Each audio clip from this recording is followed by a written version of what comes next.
Good afternoon, everybody, or good morning, wherever you are. Thanks for joining me and Paul again. It looks really sunny, but that's the lights. That's the lights. Honest. I hope you're all hearing us and seeing us well. Last time, if you remember, when we were on location, we got rained off. This time, fortunately, you can see some clouds, but it's not windy and it's dry. So as long as it stays that way for the next 45 minutes to an hour, we shall be fine. So fingers crossed. So today, we are going to talk about panorama stitching. Not HDR in this context, nope. Because as you can tell, nighttime, there's not a great deal of real potential for HDR, but where we are, which we'll talk about in a second, we are set up very nicely for a panorama. So first of all, we're going to show you exactly where we are. So we are kind of just above and to the left. We're going to zoom in a bit in a second, but we're standing on top of the Tate Modern, which is an art gallery in London, just next to the River Thames, as you can see. We'll give you a little look on the roving cam in a second. If we go in a bit closer, so just where you see that lettering on top of that paler area, so it's literally just out of shot here, that's where we're stood, and basically we're looking at this, which we'll show you in a second. So if you get the roving camera up, the roaming cam, so there we go. So that gives you a better idea of what we're looking at. Paul, you're shooting on the, if you let us know, which camera you're using, sorry. That camera. That camera, that yes. Camera. I was going to think, is this camera? Not that camera, that's the iPhone, no, but that camera. This one is the Phase 1 XT, so it's a full frame, medium format camera system with, it's got a Rodenstock lens, so we've got a variety of different lenses, but Rodenstock lens on the front, the XT body in the middle, and then an IQ4 digital back, which is a 151 megapixel digital back. And from a panoramic perspective, I also have one other trick, which is wherever I set up, I can switch from landscape to portrait mode without changing the position of the lens, which is rather handy. All right. Okay, so the first thing that we're going to talk about is setup, I would say. So let's just bring BrioCam back. BrioCam. And well, we can also mix in a bit of the view as well, if you wish, a bit of both. In fact, you can have camera. Okay, I'll go with camera. I'll be roving camera. So, couple of quick bits with panoramic. So, Capture 122 introduced brand new panoramic stitching as well as HDR merging. So two brand new tools. Lots of people have been having great fun playing with them. You do not need any equipment to make a panoramic file out of Capture 122. You can stitch handheld shots. In fact, you can stitch iPhone shots handheld if you wish to. Pull them all together, and those shots will blend in a way that looks convincing, realistic, and as a massive or small, depending on how many shots you take, panorama from a handheld device. However, you will likely see little blips where things are blended from time to time. You might also get something called parallax, which we'll talk about in a minute. So generally speaking, if you're going to do a panoramic, you ideally want to be on a tripod with a, let's call it big camera, rather than little camera. And you want to control the viewpoint that you're capturing. And that's something with something called a nodal rail. People will refer to it as the, oh crikey, I've forgotten the blooming word. The eye... pupil. Entrance pupil point? Entrance point. Entrance pupil, that's the one. Entrance pupil, there we go. So basically, mind blank, sorry. So when we look at a camera, and we look at how a camera is mounted to a tripod, so if you pop over here, typically your baseline of the camera, where the base plate goes, is just in front of or maybe on the sensor plane. So you're typically going to have a point of rotation that goes around here. The problem is that in the same way as a human does, so when a human's looking at something, we turn our head around here, and what you'll find is as you look around something, it moves. So you'll get the background and the foreground moving independently of each other, and the risk with that is when Capture One goes to blend those images, it's got two different views. On image one, the stick was to the left of the background. On image two, the stick was to the right of the background, so what do I do with it? So we have to shift the camera's viewpoint or entrance pupil using what is referred to as a nodal rail, one of these things, back. And what we're looking for is to be able to make sure that that parallax effect, as we turn the camera, stops. So the parallax effect, the idea is that instead of, as I move the camera, we're moving around the object, we're turning.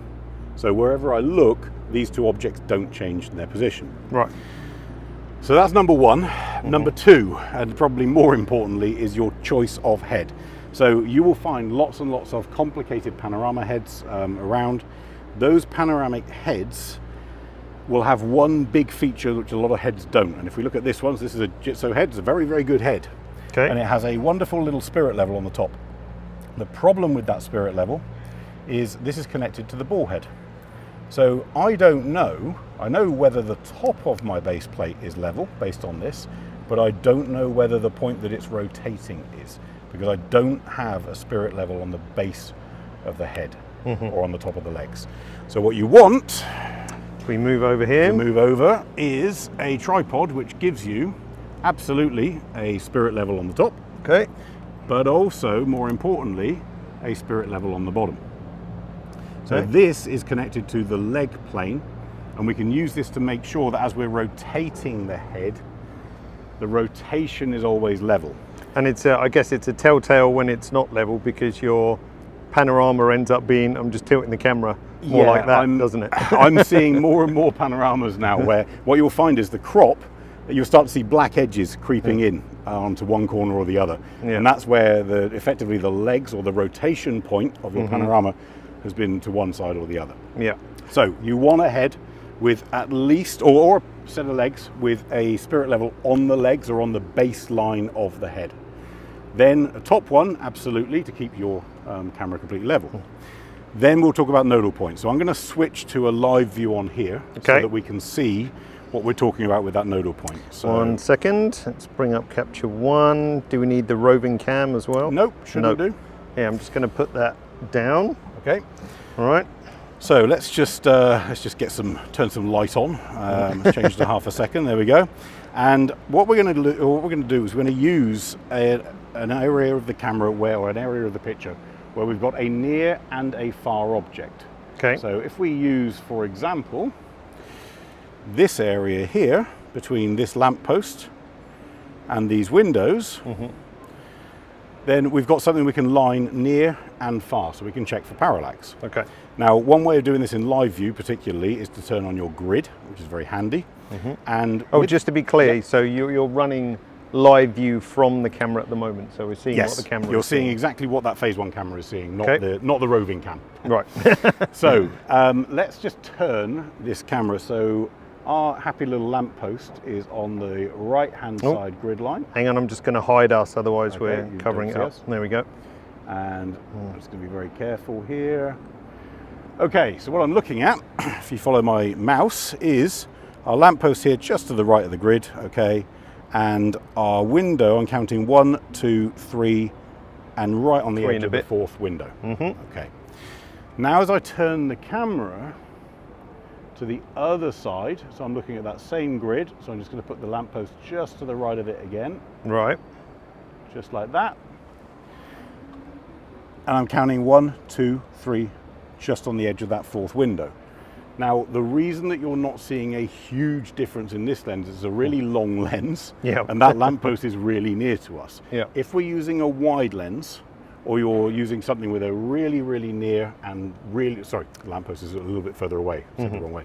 If the lamppost is really near to us, or you've got objects that are near to us, and you're trying to get stuff in the distance, you're going to see a big change as you shift from one side to the other of the position of that post and the position of the far object.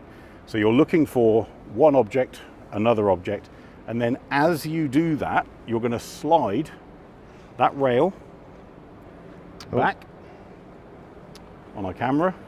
So let's just have a sort of switch to our roving cam. So we're effectively moving that rail here backwards and forwards to the point where that entrance pupil point on the lens means that those objects don't move in relation to each other. And once you've found that point, what that means is as the camera moves around, from left to right, it's looking from one fixed point rather than looking around those different areas. Got it. Good question, actually. Yep. While I interrupt you there from Azar, why do we need all that stuff? Well, the thing is, you don't need all that stuff. It Quality depends. in gets quality out. Exactly. as well. So, in theory, you can shoot, and actually, just to give some sort of context, the further away your panorama is, the less of an issue this is. Yes. The challenge is that a lot of people want to shoot huge panos with a foreground interest. Yeah. And that foreground is what's going to slip up. And the problem is when things get stitched, you're gonna notice, if you look really carefully, tiny little errors or deviations or duplications of an object. So that lamppost, for example, you might see one here and then another one here, or half of it missing or something like that. And it's where Capture One or whatever is trying to stitch it together is seeing at the boundary or at the join two different versions of that reality, and it says, well, what do I do? Is the lamppost on the left or on the right? So you don't need all that equipment. In actual fact, the reason that we're talking about ball heads and stuff like that, you can buy a full-on pano head, which will give you multi-row capability and whatever. Yeah. You don't actually need it. If you have a ball head with a spirit level, you can pick these up for between $15, $25 at a minimum, up to $600, $700 if you want to. Yeah. But you can pick up rails really cheap, and this will make a big difference to that parallax effect. This isn't an expensive piece of kit either, is it? No. So, no. Well, it doesn't have to be. I'm sure it can be expensive. You can buy very expensive ones, but on the basis that it's going to get chucked into a kit bag, I wouldn't worry too much. No. So, with that lot set up, so we've got, effectively, our legs completely level. We know they're level because we've got a spirit level on the base of the head. That means that our rotation point, so our separate point here, we're not going to change the ball head. The ball head is locked. We're just rotating around that point over the legs. Is now level. We've got the nodal point of the camera set. In this case, it's not too much of an issue because of the distance, but we're making sure that we don't have that parallax effect. And then we start shooting at sunset from the darkest area to the lightest area. Yeah, and why is that? Because that's something you said to me the other day, that you always start from, so our darkest will be that way, because the sun's over there, to that way, and then we follow it across. The reason being, there is a time difference between shot 1 and shot 5. Now it's more apparent when you're doing long exposures. So if you imagine a long exposure of, let's say, 2 minutes, and I'm doing 5 different frames, during the period between the first frame and the last frame, that's 10 minutes of difference. True. Now if sunset's happening, and I start where the sun is, my second shot is going to be more dark as I start to move away from the sun. Right. My third shot, darker again. My fourth shot, darker again. And that difference between each of those different frames is going to deliver that bubbling effect when it goes to stitch. So the trick is to effectively follow that light. So if we start at the darkest point where the sun's setting and we follow it, you're going to get a more even spread of frames all the way across. So, got it. Should we switch to, in fact, we can do here's one I did earlier. So actually there's another point here. Okay. Why are we doing pano stitching in the first place? Because of course from here, this is a 70mm lens, which on this camera is a 0.6 ratio. So what's the maths on that? Whatever. 40 something? Yeah, about that. Like that. Equivalent on 35mm. I can switch to a 16mm equivalent and get the whole view in. Great. But in that whole view, I can't see this little Christmas tree just in front of St. Paul's. All the way over there. And that Christmas tree in front of St. Paul's on a single frame, pretty cool. But on a pano shot is in here somewhere. Let's just have a little look. Go in there. There we go. Let's get up to 100%. Good. So what we're talking about is a shot that has huge amounts of detail, huge amounts of interest, all the different stories going on in the city in one great big frame. Yeah. So I can't get that on an ultra wide lens because I start to hit resolution limits. Yeah. Whereas in here, I mean, this stitched together is something like 400 or 500 megapixels. We can get a huge amount of detail in the distance while keeping that big wide view. Yeah. And it means if you don't have a super resolution camera, you can make, you can make one. A super resolution camera. Yeah. Yeah, absolutely. So, with that in mind, let's switch across to a live view. Oh, quick question from Keith. Do you need to establish the nodal point for each lens and millimeter of the image being created? Yes, unfortunately. Yeah. I've seen there's been a few questions actually this week since launch about, is there a lookup chart or is there a quick way of doing all this stuff? Yeah. The fact is, it depends. So it depends on that lens, on which camera body, in which situation as well, what nodal rail you're using, because some of them have the measurements in different places. Some start from the middle and go out. What you're going to do, ideally, is build up a reference of your own lenses on your own camera, because once you've set it, you know what it is for that lens on your camera. Yeah. So, unfortunately, yes, you do have to do it for each lens. Once you've done it, it doesn't change. No. So you can then stick with it. And what I see a lot of people doing, little tape markers on the edge. Yeah. So this is for it's a pity the manufacturers don't put them on the lens in the first place. It'd be kind of useful. Yeah. Okay, so we're back into Capture One. Yeah. So let's switch across to a live view. So it's getting darker. It's getting darker. Just to cover one other thing as well before we start clicking, the reason for going portrait mode rather than landscape. Yes. So if I shoot a panoramic image in landscape mode, there is nothing wrong with doing that at all. No. It's a good way of getting a very, very, very long image. Yeah. But you will lose aspects of the sky and of the foreground. So if you want a more, let's call it pleasing aspect ratio, you want a bit more headroom, a bit more foot room. And if you're stitching anyway, you might as well. Exactly. Why not do a few more? As much of it as possible. Yeah. So typically for something like a city scene, we're going to shoot it in portrait mode and stitch those portrait frames together. It means that we can also use a slightly longer lens because of that headroom issue as well. So with our tripod locked down, we're going to just start from, let's go for over there. Now, a few things. Number one, we're going to set our aperture, the whole exposure triangle, aperture, shutter, ISO as fixed. Okay. We're also going to set our focus as fixed. Okay. Do not make the mistake of allowing your camera to make decisions, because the decision it makes looking that way will be different to the decision it makes looking that way. So you won't change the focus from here to there? No. So we're going to focus in on, in fact, let's just go over to here. Let's just make sure that we've got some detail. Yeah, we do. Okay, nice and sharp. We're out at infinity in reality from where we are right here. But yeah, you're going to set your focus manually. You're going to dial in numbers that make sense for that exposure. So however long you want at whatever ISO. In this case, I can actually switch to, let's go to ISO 50. Let's go for maybe a second. Okay, so we're not using filters intentionally, we're just doing it raw out of the camera. Yep. Set your white balance manually as well.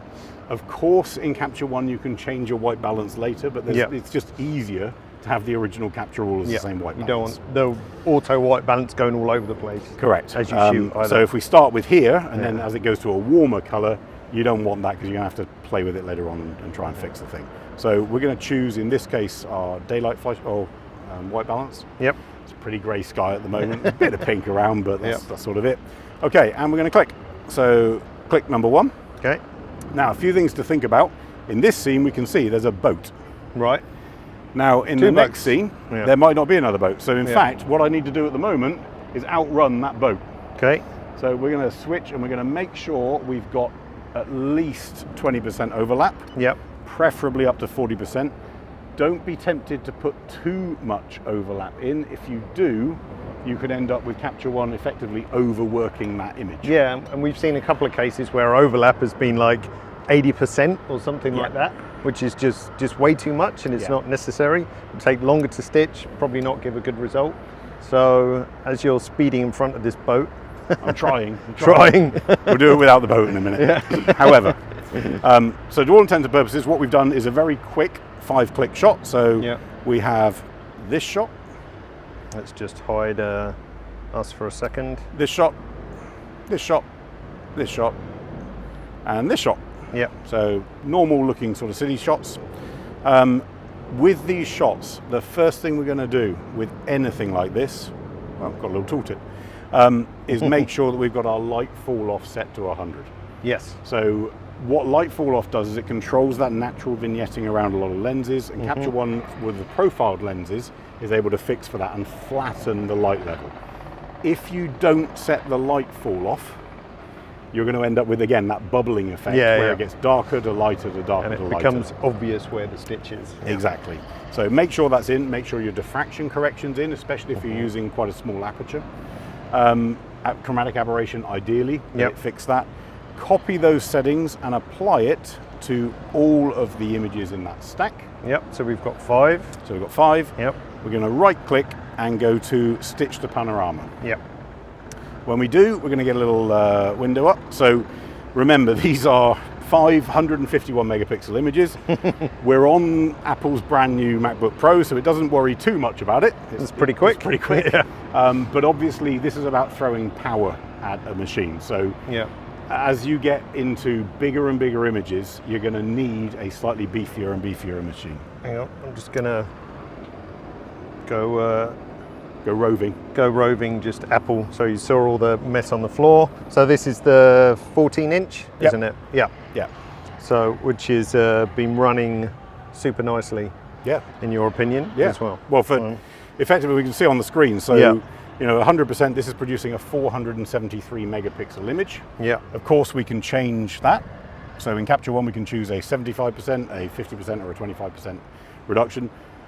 There are maximums in Capture One, so the most you can do is 715 megapixels at the moment. That's a DNG limit. I think. 65,000 pixels on any edge, which I assume would be pretty valid for most people, I would think. So we'll leave this at 100 and hit Stitch.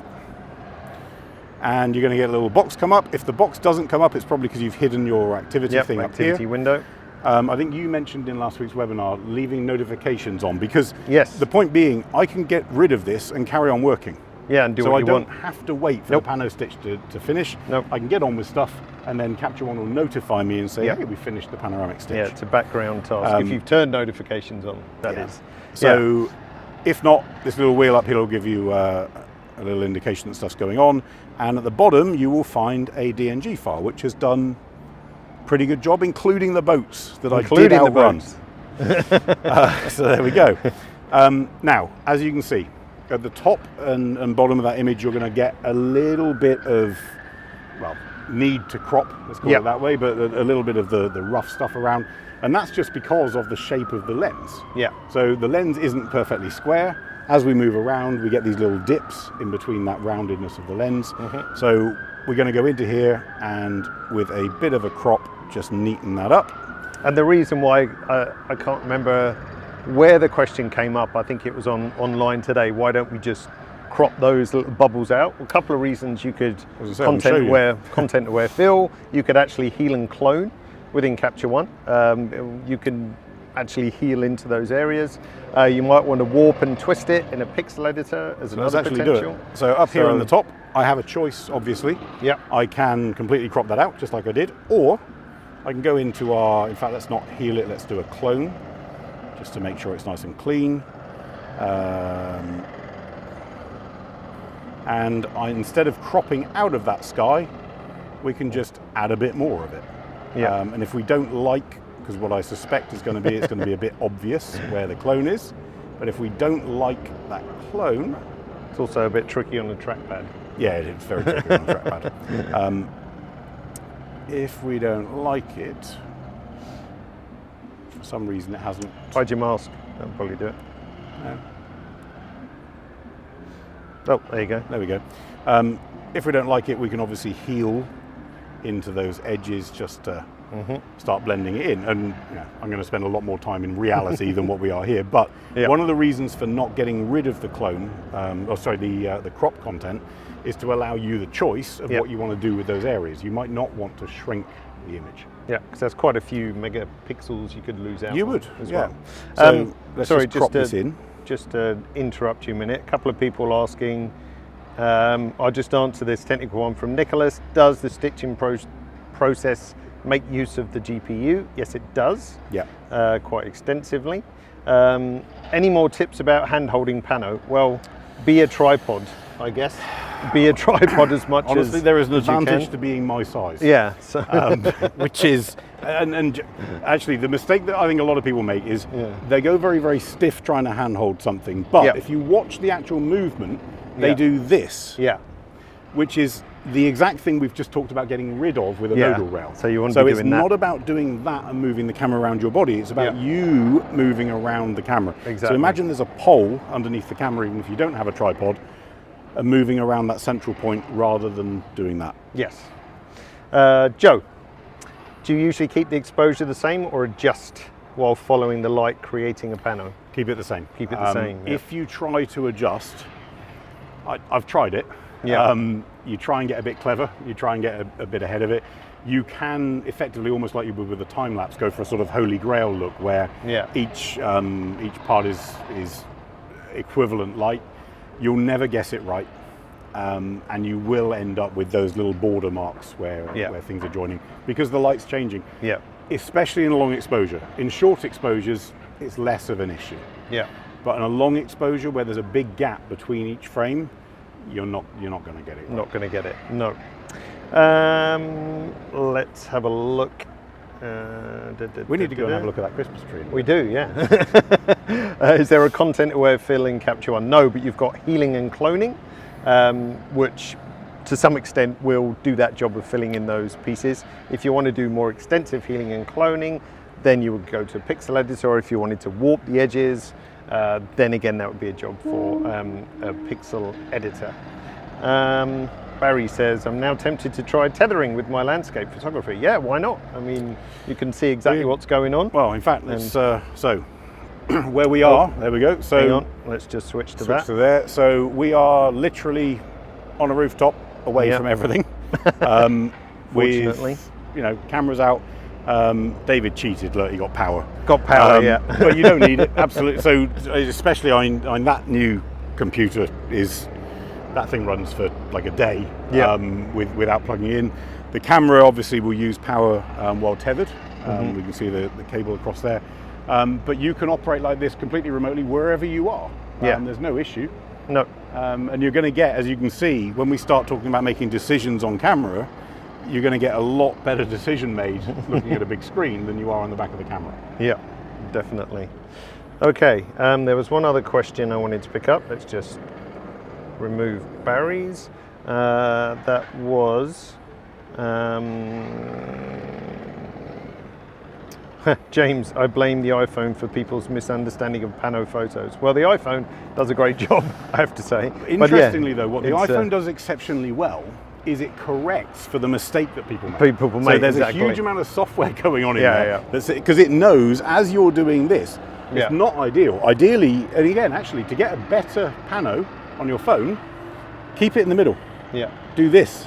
Don't do that. No, exactly. For the same reasons. And there was a couple of other questions, sorry, I've lost them now, which was, again, why shoot landscape? Because remember, landscape, you've already got a landscape, and you'll lose a bit of top and bottom headroom, but by doing that, and then you're stitching anyway, so you might as well do a couple of extra frames and you get a taller picture. Otherwise you end up with that, that very long, it's a very, very letterbox. Yeah, letterbox look, which photographically, I guess, or compositionally, it can work, but there's a greater chance by going portrait and stitching together, you'll get a good result.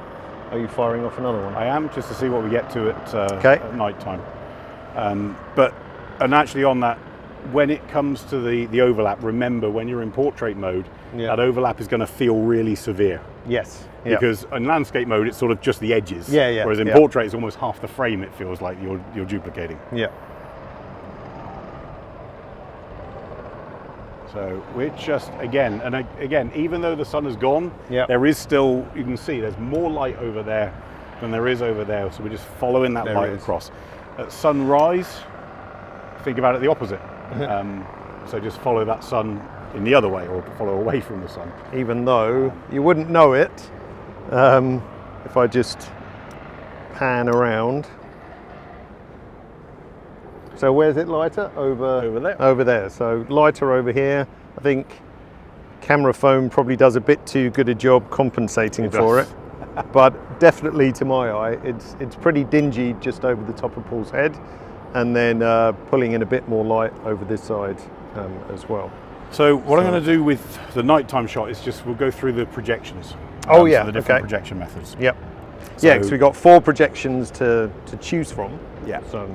So which ones? In our tethering mode, I have the advantage of being able to pull in the last settings that I used. Yep. So and this is one thing to bear in mind if you're used to tethering, don't forget that when you're in non-tethered mode and you're importing images, check that distortion, check the light fall off, whatever, because it may not have pulled in your last settings. But in tethered mode, it's going to remember what I did last time, so each of these images have automatically now got our light fall off done and corrected. Good, good. So we've now got 6 shots. 6 shots, went for one more. Stitched the panorama. So the default that I chose on the first one is cylindrical. Reason being, we've got a single row of images. We're happy for a slight, effectively a bulge in the middle, and the reason for it is, if you think about the inside of a ball, as the camera is turning, the stuff that's here starts getting bigger than the stuff that's further away in the middle. So cylindrical corrects for that, and you end up with this sort of evening out, I guess, of the horizon. Spherical is doing exactly the same thing, but it's designed for a multi-row panoramic.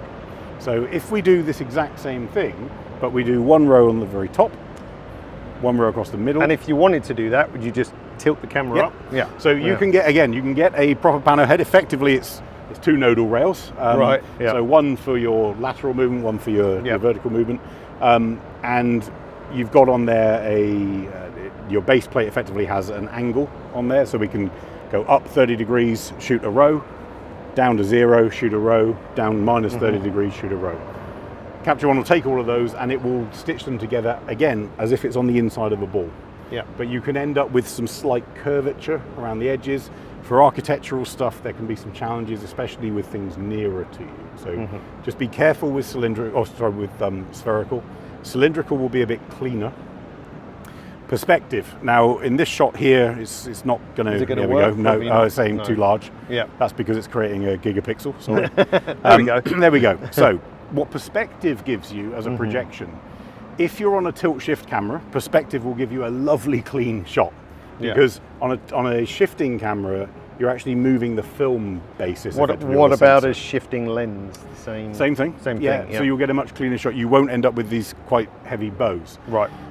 What it will do on a camera that's not shifting, and we're using this in non-shift mode today, is it will give you a wide angle view as if you'd used that equivalent lens. Right. So you'll end up with a lot more heavy stretching on the sides, but all of your lines are straight, are vertical, horizontal, nice and neat. But it's effectively, imagine looking at that view as if you'd taken it with one single lens, so you get the full pull in the edges, as if it was an ultra wide angle lens. And then Panini, I kind of like Panini as a general just for the name. View. Well, yeah. So what Panini is doing, especially for architecture and things with vanishing points, is it will make sure that those vanishing points don't wobble. There's no curvature on them or whatever. They're true, but it doesn't have the same warping that perspective does. Right. So if you're on a tilt shift lens, try perspective first. Okay. If you're on a non-tilt shift lens and you want that sort of true to life view, then Panini's the winner. The downside with Panini is it takes a lot more processing. Yeah. As you can see. Yeah. Spherical and cylindrical are pretty snappy. They're pretty quick. But Panini, it needs a lot more thinking time effectively to get it right. So those are the 4 methods. We'll wait for the Panini to come up. Sorry, I'm going to make you That's wait. all right. No. What I can say while we're waiting is that you wrote a blog post about this, which is on our site. And Diego, who's on the chat, if you can find that link and put it up there, that would be great, because then that summarizes what we've just spoken about. There it is. That was perfect. There we go. Good timing. Good filling. So what you'll see in Panini as compared to perspective, you see that difference in warping effectively. So it's kept the middle more true, but it's keeping everything straight, level, vanishing points going in the right place. Whereas if we look at something like cylindrical, you can see that sort of bulge happening. And in fact, it's quite obvious when you go between them. Yeah. Panini is a lot more natural compared to cylindrical, especially when you're doing skylines and stuff like that. Yeah. Spherical, if we were doing multi-row, fine, but no. So, yeah, I guess there's no point picking spherical if you're not doing multi-row. I mean, it can produce a decent result, but Yeah. cylindrical will do the same thing for what most people need on a single row. I missed it. What projection did you go for? Panini. That one? Panini. Yeah, Okay. just to make it have to do some more work. Just some more work. Yeah. So, one thing I will say, because David's not allowed to, Okay. the timer on here is a little out sometimes. Slightly out. Yes. So where it says 10 seconds left, don't think your computer is frozen, because No. I've seen people going, oh my God, Capture One's stopped working. No, it hasn't. It just needs a bit more time to think. Yeah. And this is one of the key things, is you don't have to wait for it. No. So close that window, that's fine. Carry on going. Actually start to look at your other images. Maybe you want to make some see white what you balance want to queue up. decisions or stuff like that. I can go to our previous image and, let's from Have a here, look around London. we can have a look around London. But from our background, we can, where are we? Let's push a touch of clarity in there. We can have a look over here. Let's pull down our white balance a bit cooler, a bit more night-timey. It's going to look a bit nicer. But that's happening while this stitching is going on in the background. So I don't have to worry about waiting for it. Your computer hasn't frozen. No. It's just working really hard in the background. And in this case, it's creating a, 700 megapixel shot out of those. Oh, I see Diego's posted the article you wrote about using the new M1 Max, but there's also another blog post, sorry Diego, I wasn't clear, on our, but that's also a good blog post, so you should read that one as well. But there's also one on our learning hub, learn.captureone.com, which talks about the different projections, how to shoot for each one, and so on and so on. I was going to say another thing to bear in mind, of course, because these are DNGs, not only can I apply adjustments, but I can also apply styles to the output DNG. So if we've got let's go deep forest, we kind of like this one sometimes. We can choose a look for that scene. Over the top, it's completely raw as a file, so we can edit our white balance, but more importantly, I can load on all of the Capture One styles, all of the color balance tools, all of the editing tools, everything. No issue. And Prasad says, while processing, if I edit the source picture, will it affect the stitch output? I haven't tried. No, it won't. I don't because think so. The stitch output is taking the raw data. The raw data, yeah. So anything you're doing to that file isn't actually altering. No. And any adjustments that are on that file is a snapshot in time, which won't affect the output. The truth is, we don't know, because it's a good question. Yeah. But logic would say, I think you're okay. Yeah, exactly. Okay, while we're waiting, that's a good time to think about this other question. Cameron, what about stitching together an Astro? Well, I'm glad you mentioned Astro. What happened there? You crashed it. So when I said don't worry, Capture One hasn't crashed. Crashed, yeah. It has. I'm not going to send that bug report to you right now. No? Okay. I'll let you go back to fixing that. And I'm going to answer the question about Astro, which is not related to pano stitching. It's related to HDR. So if you are shooting Astro, an additional, if you like, use of HDR is to remove or reduce the amount of noise in a shot. So if you take 15 identical frames, not moving the camera, just 15 identical frames, merge them using the HDR function, you'll actually see quite a dramatic reduction in the amount of noise in the picture. So that's something else you can try as well if you're shooting Astro. Could you stitch Astro together? I don't know, I'm not experienced enough in it, but... So we've done it. We've done it. We did it, funnily enough, with the Iceland shots. Oh yeah. What I found is it will stitch. Remarkably, I didn't find any duplication of stars. I didn't find any missing stars. I'm pretty sure the very, very clever people that are very into Astro will be able to look at a map of the sky and say there might be some blending challenges in there. Okay. But in general terms, it did a really good job of matching up foreground, 2 stars, and in this case we had Aurora going on in the background as well. Nice. It merges it all together perfectly fine. What I would say is it depends I would imagine, on how strict you want to be Right. to the night sky, the actual map night of sky, the map yeah. of the galaxy. We can't try it because it's cloudy. So. Yeah, so it's stitched okay this time. It's stitched, there we go. But So- just not the first time. It just really didn't like it. But yeah, again, so we can now change this to feel a lot more nighty. Yeah. We can fix our highlights. So obviously we want to pull some of the detail in there. So without our highlights changed, let's just temporarily undo. So we brought up shadows and highlights. A lot more detail in those highlights, but also pulled up all the shadow stuff. That's been done after stitching. Yeah, that was a question from Andy actually. Do you edit images before or after the stitch? I guess there's not much point doing it before, really.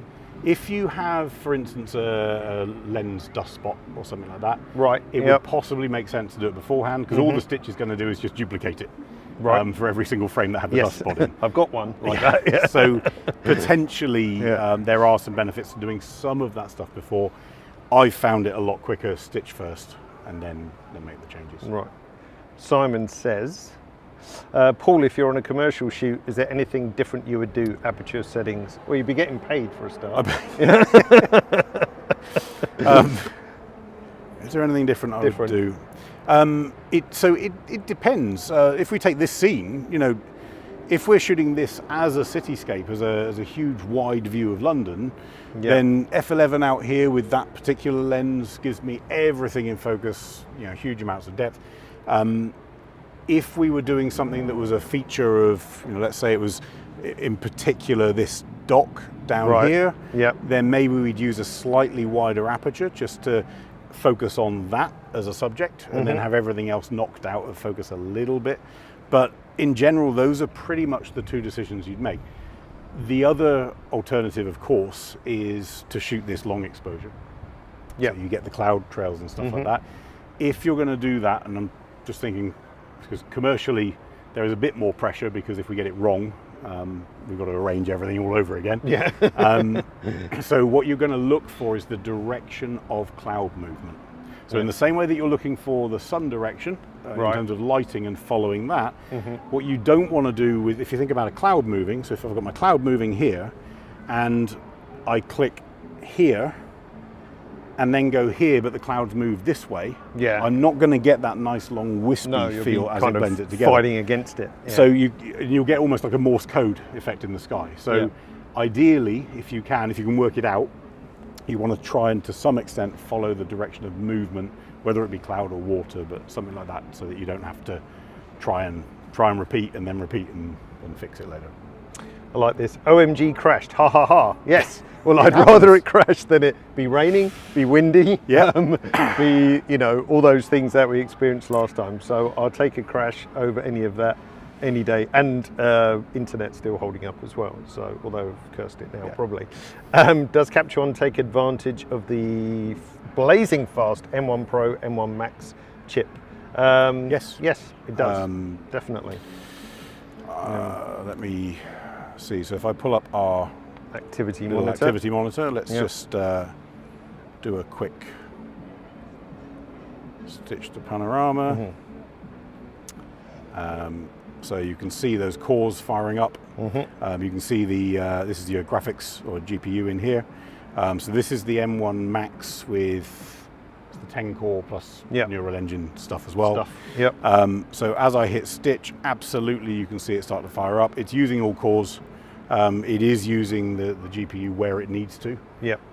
Arguably in this case the GPU is probably not too taxed. No. It's using the CPU cores more than anything, but it's using what it can. Excellent. James, who I saw earlier, said you can get a nodal rail from Amazon for about £20 if you're in the UK, 30-40 bucks in the US, so they don't have to be expensive bits of gear. As a general sort of piece of advice, hang on, if you're new to this stuff, you're going to bash this thing around like nobody's business. So, I am very much an advocate for get the best equipment you can, 100% of the time. But if you're new to this, and this is just a play, because the other thing as well to bear in mind, you'll see here, they come in different lengths. So some lenses will need a much further pushback than others, And you can't always use a really long one, because if you're on a wide lens, then the nodal rail starts to appear in your shot. Ah, right. So there are different lengths. You might want a couple of different lengths to try with your lenses. And then when you have actually worked out exactly what you need for your set of lenses, if you want to go and upgrade those nodal rails, then fine. Yeah. But at least you haven't wasted money on something that you may not have needed. Yeah, true. Excellent. All right. Well, we've probably shown what we need to show tonight, I would think. Yeah. I'm just looking at the last few questions. Oh, there was a question earlier. It's not this question, but it reminded me. Given that you are full enough to make more than one stitch panos, could you merge them to get super long prints, for example? You'll still hit the same limit in DNG. That's true. Yeah. But if you want to stitch a series of panos, you could. Just bear in mind that. So one thing just to keep in your heads. There comes a point where the image becomes unreal. Yeah. So when I start seeing panos that are beyond 180 degrees, it can look great because it's something that your eye can't normally see as a human. Yeah. But it starts to feel very unreal, and things just feel a little bit out of perspective and stuff like that. So be careful. You're trying to capture a scene. You're not trying to invent something. You can have fun with this stuff. There are tools that make tiny planets and little rabbit holes and stuff out of 360s, great stuff. But if you're talking purely photographically and trying to capture a scene, just keep it within limits of reality, rather than going too far. Peter was asking, it would be great to create HDRs from variants using a single exposure. HDRs. This is can you take one raw, do a +1, -1, and then merge them into HDR? Oh, okay, I guess, but it's the same source, so you're not really you're not building any extra data. I guess. So in terms of shadow and highlight recovery, you're not going to get more than what you could recover from the original midpoint. Still in the same. terms of noise reduction, the reason that noise reduction works in HDR is because noise is random. Yeah. So between frame 1, frame 2, and frame 3, the noise is moving around. If you've done that with one source image and just gone brighter and darker, the noise is in the same place. So you get no benefit of noise reduction, you get no benefit of dynamic range. There's just no point. Yeah. The reason why the HDR works for reducing noise is exactly that, because noise is random. Every single shot, the signal quality on each pixel is going to vary. So by taking 10 shots of the same thing and sandwiching it together, Capture One can find the best signal in each pixel, and you get a much better result. So it doesn't have to be Astro. It could be, let's say I had, my camera, which is, not great in the shadows. I could shoot this shot 10 times and just merge them together with HDR with the goal to get better noise. So, someone asked, could you do a panoramic stitch from 2 different cameras? I suppose you could. I would if they were, well, not sure why you would want to. There is an argument to it. Yeah.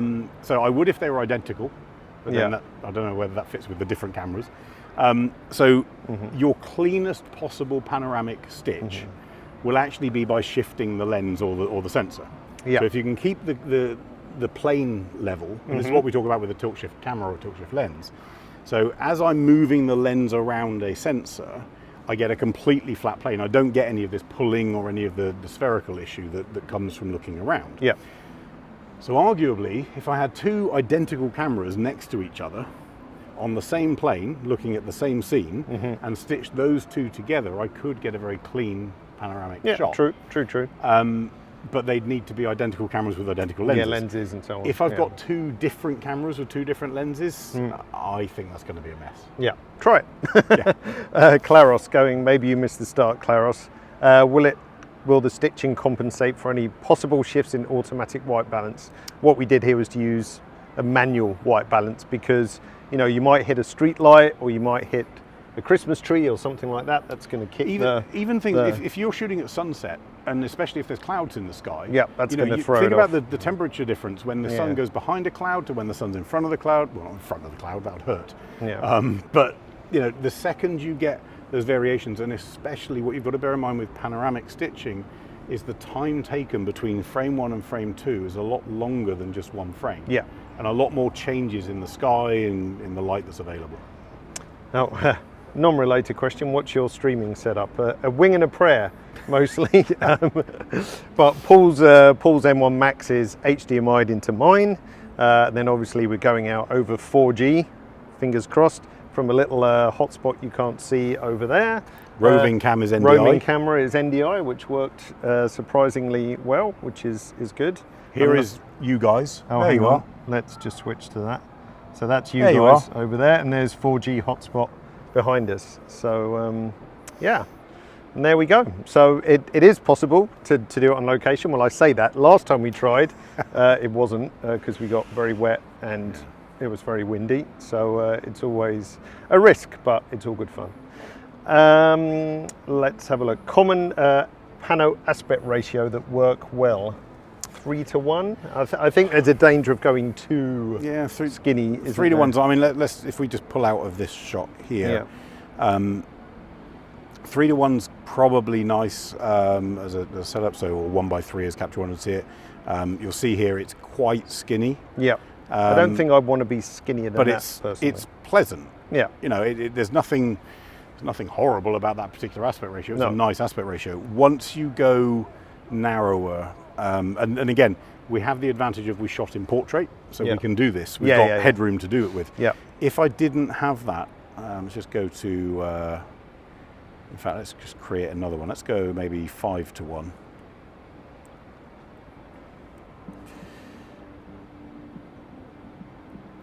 You know, at this point here, It's getting a bit skinny. stuff starts to get a bit tight. Yeah. And you know, you see them in the touristy frames Banners you can and buy. frames, Exactly, yeah, you can buy